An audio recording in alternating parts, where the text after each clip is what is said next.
So today we'll start a new topic on groundwater recharges, artificial recharge. So you have seen that each and every day nowadays there have been lot of talk that the country is facing various kinds of disaster, especially flood.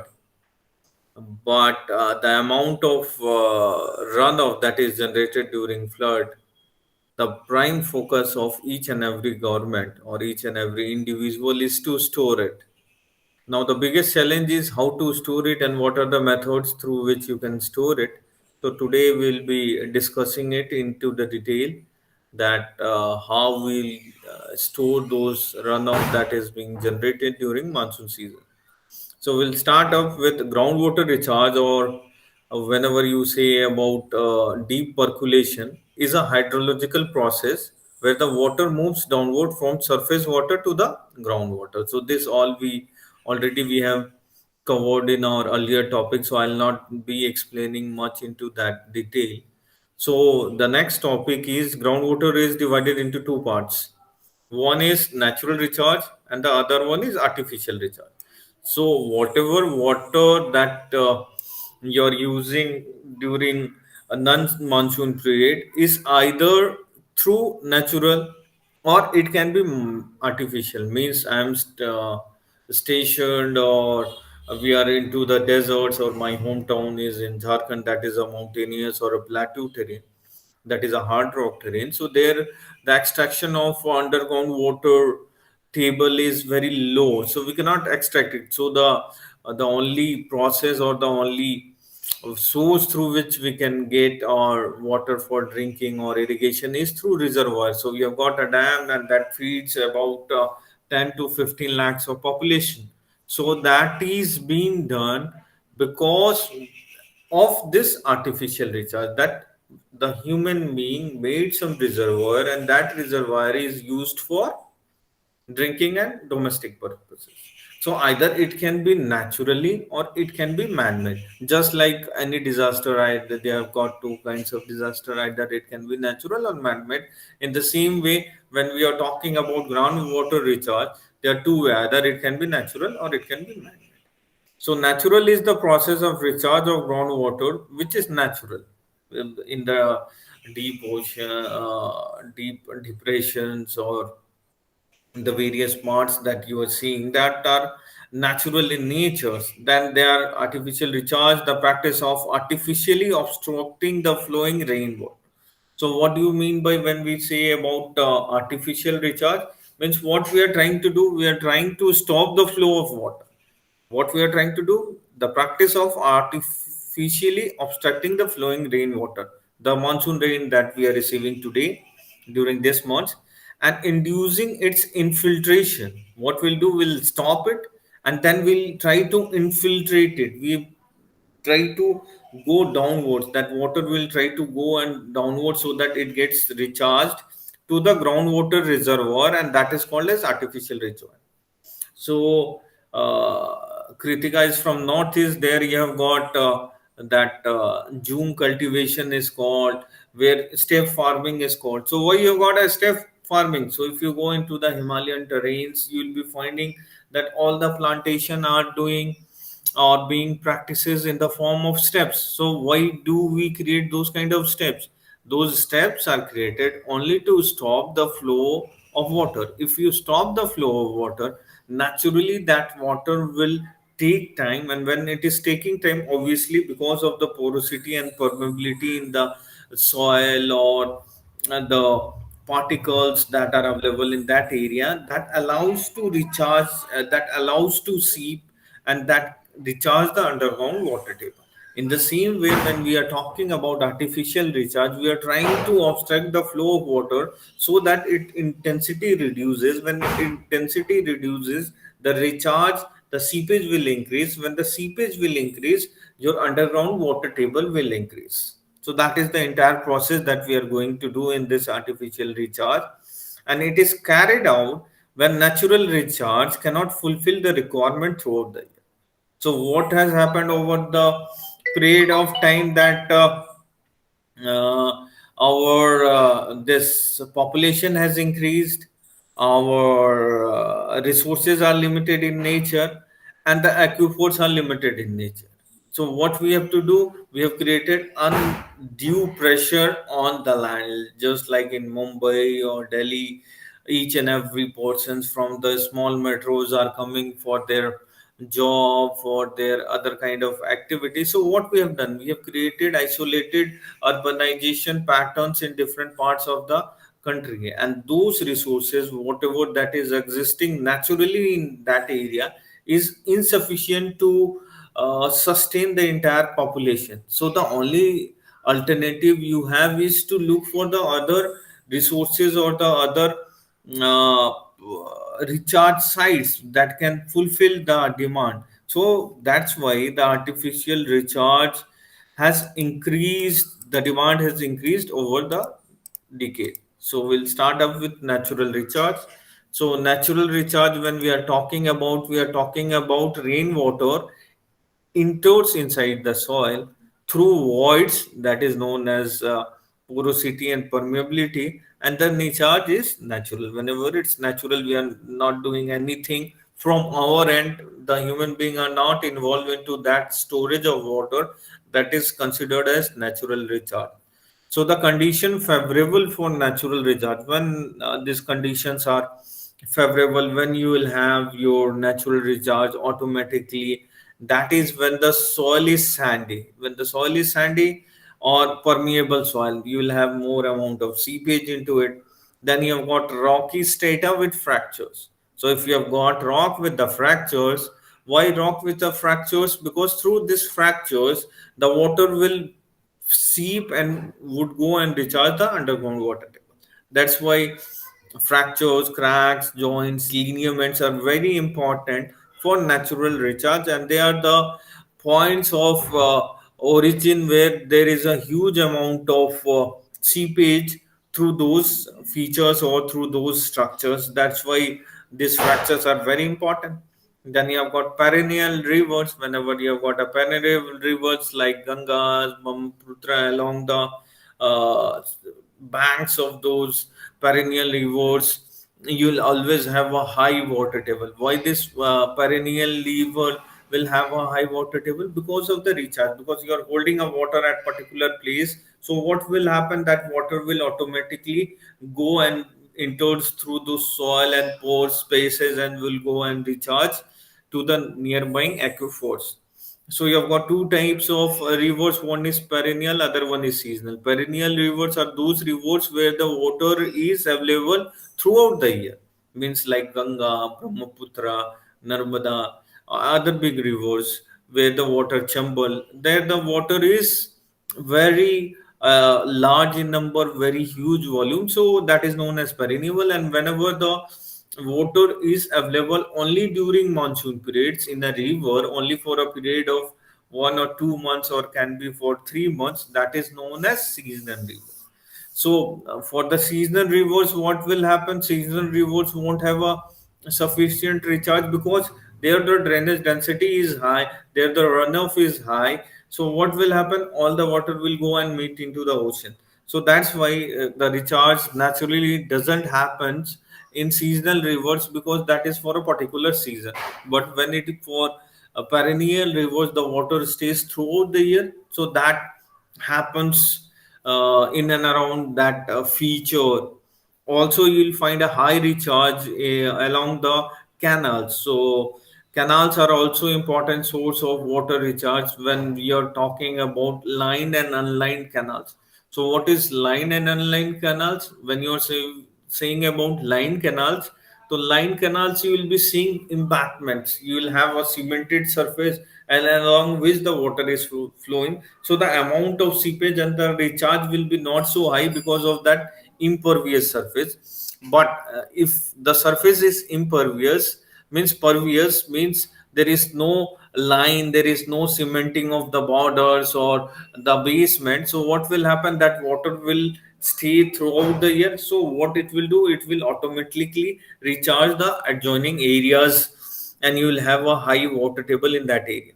And you can see that IGNP Indira Gandhi Nehar Pariyojana, that canal irrigation that was constructed, that was constructed for making the deserted land irrigated in Jodhpur or various parts of Rajasthan, Haryana.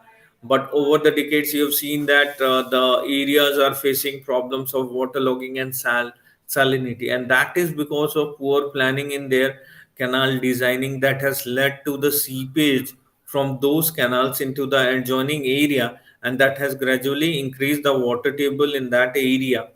And now those area of instant making the land productive, the lands are gradually being converted into a wasteland. So it is not always that you will be filing the or finding the positives. Many times you will finding the negatives too. Then you've got a stream, then forested land, because forested land, if there is a forest, it will hold the water. When it will hold the water, it will recharge the water. When it will recharge the water, it will recharge the underground water table. So all are interconnected. So and finally it comes to slope. We have already done, if there is a high slope, the amount of runoff will be high, so the infiltration will be low. That's why the groundwater table will be low. But if the slope is slightly at a lower elevation, you will have a more recharge into the underground water through the seepage. It will take more time to travel. That water will take more time to travel, and if it take more travel time to travel, obviously it will recharge the underground water table. So, what are the causes of reduction in the natural recharge? That over the decades you are seeing that the amount of population has increased. So, first important thing is development of urban areas which reduces open land for recharge. So what we have done, we are going on constructing. We don't want any parcel of land to be unutilized, unconstructed. If you go to Delhi, if you go to Mumbai, if you go to Bengaluru, you go to major cities of India, Banaras, Patna, you will not find a single parcel of land available in the city periphery, in the urban periphery, in the municipal corporation area. All the surface are impervious, means all constructed houses, all pavements, all constructed cemented roads. Then you've got streets with no nalas well connected. So what will happen? Obviously you will not have a high recharge because the water is not going downwards, it is not recharging the underground water table. So gradually it will decrease. That's why there the natural recharge has decreased. Then you've got deforestation because because for construction of various kinds of furnitures, for various kinds of construction activities, for various kinds of agriculture activities, for various kinds of our day-to-day activities. For example, if you see to my house, I'll take my house as an example. Like we had four brothers. Now we have constructed houses at four different places. We have got four different vehicles we are using at four different places. We are using wood made products at four different places. But if you talk about how many number of trees we have planted, the answer will be nil. So the same thing is happening in each and every part of the country, that we are going on using the products made from nature, and we are not replanting it, we are not reforesting it, we are not regenerating it. So obviously what it will do, it will have a negative impact on the environment that is leading to the climate change, and at last it will also decrease the water table in that area. Then reduction in agricultural area, insufficient and irregular rainfall that you will be seeing nowadays. That someday you'll have a heavy amount of rainfall that is beyond the carrying capacity of the rivers, nalas, that flows like a river in that particular days of rainfall. It can be 1 or 2 days of rainfall, and next 20 or 25 days you won't see a single drop of rainfall being in that area. So that is the irregular pattern of rainfall that has created a chaos all around. And overuse by industries which is on the river banks or the along the borders. So discharge of polluted waters in the natural flow of the water reduces infiltration of capacity of the soil as the pores of soils get blocked with impurities. So what you will do, we are doing going on putting the waste on the surface or into the water. So if you're putting those polluted water or discharge, what you're doing, you're blocking the pore spaces. And if you're blocking the pore spaces, there won't be any recharge. And if there will be no recharge, your underground water table will be lowering it down. So the prima facie for the current topic of discussion is to increase the water table in any particular given area, and that can be done using artificial recharge. So, due to rapid industrialization and population increase, intensive agriculture, urbanization, the use of water has been considerably increased. Each and every persons want water, but for this purpose, water is pumped from the groundwater resources. So, what I have already started with my class with the introductory, I ask Dipanshu ki what is the source of his irrigation. So he said he is pumping out the water instead of using the canal water system that he has, that is situated in or around his villages. So what you're doing, you're extracting it. You're just pumping out. So if you see that the persons with diabetes or a high blood pressure is not allowed, the doctor suggests that don't take red meat. Why? What is the logic? Because your heart and the different parts take lot of pressure, takes lot of stress to decompose that material that you have inhaled in the form of red meat. In the same way, what is happening, you have got limited source of underground water, and we are going on extracting it for our uses, for our utilities, for our commercial use, for our daily use. And at last, that will degrade the quality of that water, and the aquifers are not recharged at the same time at the rate the water is pumped out. So if you have got a balance, that if he's the punching is pumping out, but somewhere if he's putting a recharge, he's putting a obstruction and he's making the water table balance, then he can extract it. But if you're not having a balance and if you're going on extracting it, that is the thing that is happening in India, and that is why this artificial recharge comes into important, and that has got its own significance. Thus the water table falls every year to fulfill the needs of the artificial recharge. That's why, because we'll see that the water table is not so high in Rajasthan or in deserts. That's why there is sprinklers. If you see to your own campus, you've got a green campus, eco-friendly campus, an environmental friendly campus. And there, if you see the kind of practices that we are doing, we are putting sprinkles, we are not pumping it out. Why? Because you have got limited amount of water, and that has to be sprayed in the form of spray rather than putting the entire amount of water on the land, and finally it will go and meet into the oceans, and that is unproductive water. So what are the different kinds of artificial recharge methods? When you're talking about artificial recharge, you have got three kinds of methods through which you can perform this artificial recharge. The first one is flooding method, second one is basin method, third one is artificial canal method, fourth is natural channel method, fifth one is Khet Talwadi field pit.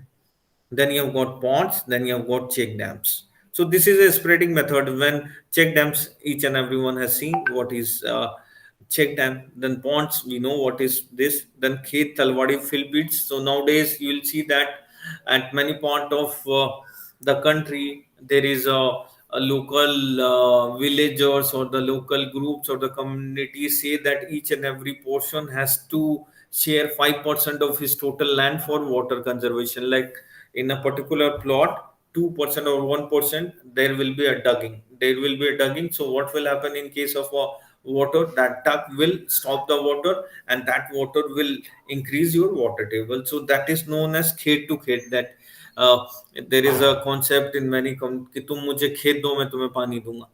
So that is the concept behind this khet and the field based method. So that is a localized operation that can be performed at any part of the farming land according to the slope. Then you have got natural channel method. So they are the simple methods we'll be doing much into detail into our coming slides, and they are very easy to be performed. Anybody can perform this all methods. Then third one is injection methods like wells, bore wells, and galleries. That also, you have seen wells, you have seen bore wells, and galleries. And finally, induced recharge method. So we'll start up with the spreading method. Spreading is just like flowing into the surface. In this method, water is spread over the surface of permeable open land. Permeable means through which there is a high recharge, where there is a high porosity, where there is a high permeability. We'll be using that open land, and it speeds from where it directly infiltrates to the shallow aquifer. So what will happen, that water will go and will get recharge the aquifers. In this method, water is stored in a shallow ditches and spread open area by constructing low earth dikes. So we'll go on constructing this. We'll dig out at a smaller portion of a land, and the rate of recharging depends on the permeability of the spreading areas and the depth of the water stored. What is the depth? So this is the method. What you will see, this is the pumping wells, and here there is a spreading ground. So what we have done, we have dug it out to the open line, and this water stays over at this portion of the area, and gradually it recharges the underground water table. And you can see that this water is gradually then used for the pumping wells or the bore wells.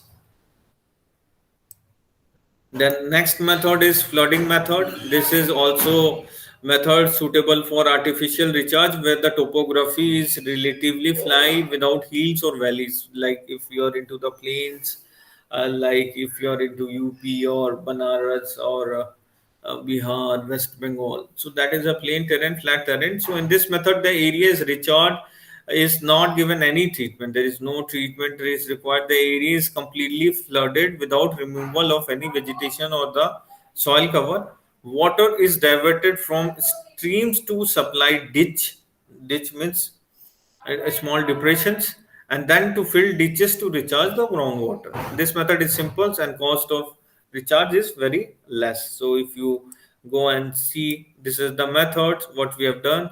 So you have got this, you can see that this is the water that is spread around. This is a flat terrain, and the water stays at this portion of the land, and gradually it will recharge this entire water. Some portion will go into as a into the atmosphere as evaporation, evapotranspiration, but majority part will go as a recharge, as a seepage because of the porosity and permeability in the soil, and gradually recharge your aquifer. So this is the flooding method that you can see. This is also the other part that generally we do practice in plain terrains, that we do fill the entire land with water. So that is known as flooding method. The next one is basin method. In this method, the area is divided into small basins by constructing a small embankment. So what in this method we'll be creating some embankments like structures. For effective recharge, the depth of water in the basin is kept as 1.25 meters. If the water remains stable in the basin, the rate of infiltration reduces. Therefore, for effective recharge, water should remain flowing in this basin, and flow should be along the diagonal. So, such kind of practices are very common and popular, especially in Haryana and Punjab, where you will be seeing that the water is flowing and they are small canal like shape. So whenever you are seeing such kind of practices being performed at any particular agricultural land on an area, that is a basin based method where the water enters the basin through supply ditch and then returns through the stream through outlet.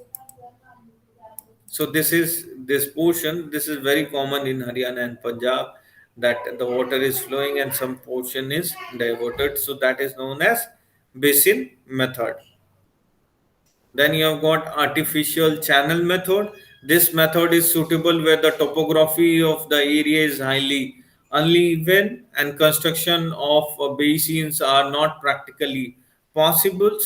In the area with highly uneven topography, the heights of the embankments would be either too high or too small, which may affect the depth of the water in the basin.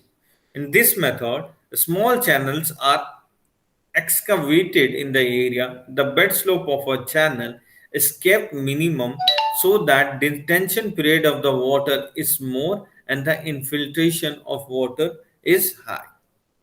Next is natural channel method.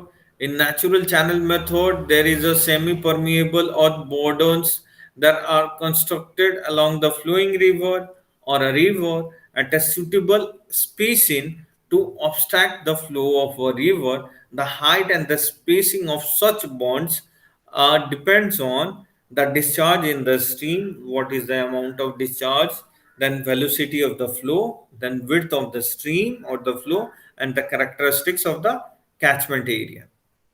Next is Khet Talwadi field pit.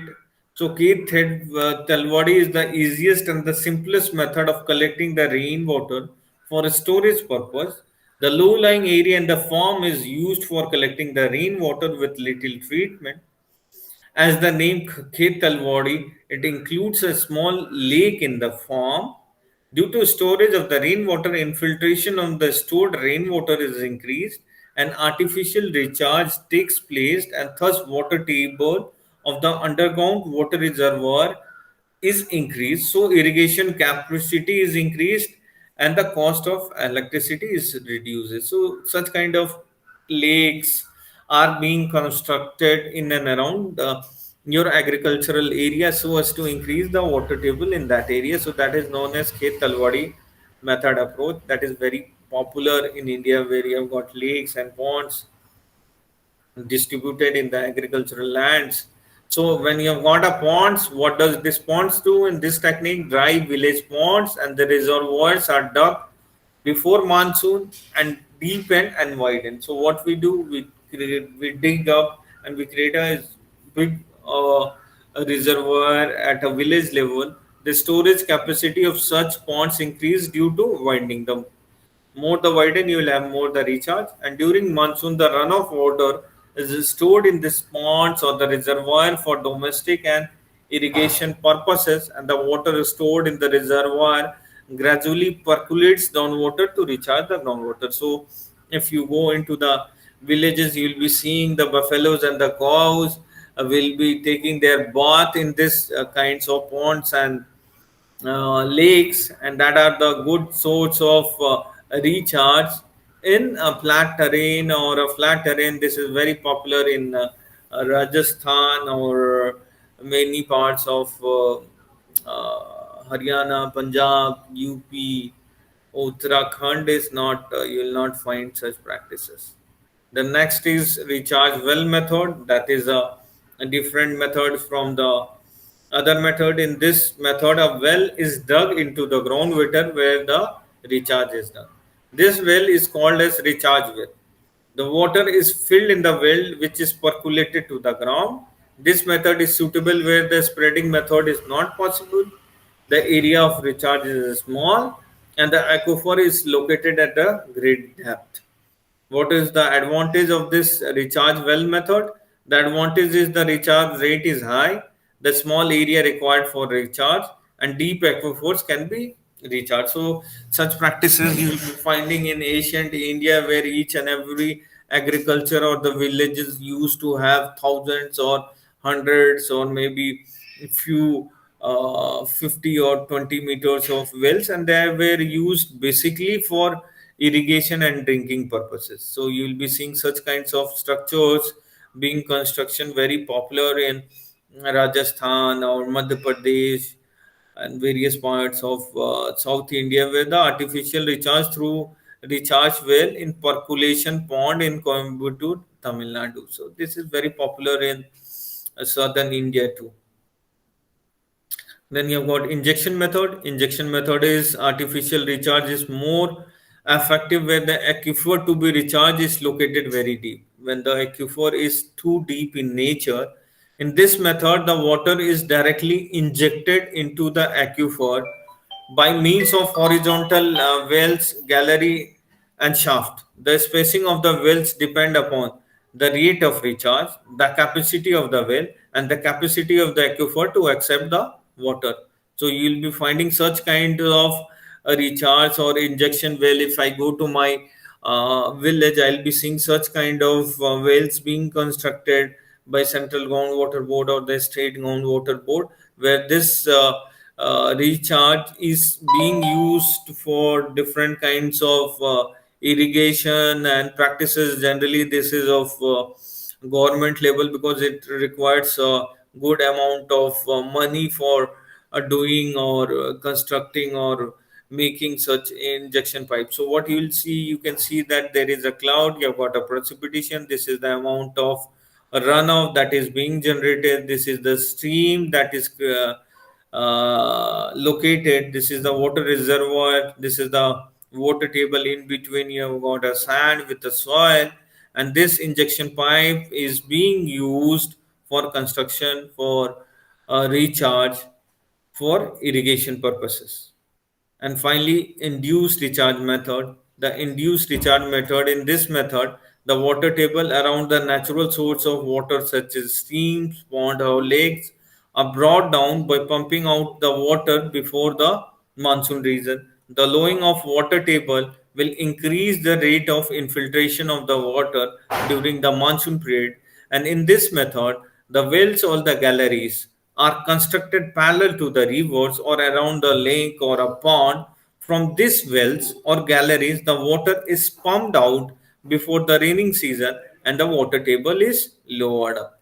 So you can see this is the ground surface, this is a river, and you have got different kinds of recharge structure where you'll be pumping out so that the water comes downward, and then in the monsoon period that gets recharged. So that is all for today. That we have seen that how the different kinds of method, whether that is a injection method or through wells or through spread method, you can recharge the water table in that area. With this, I'll be ending my today's presentation. In case you have got any question, you can start a question answer round.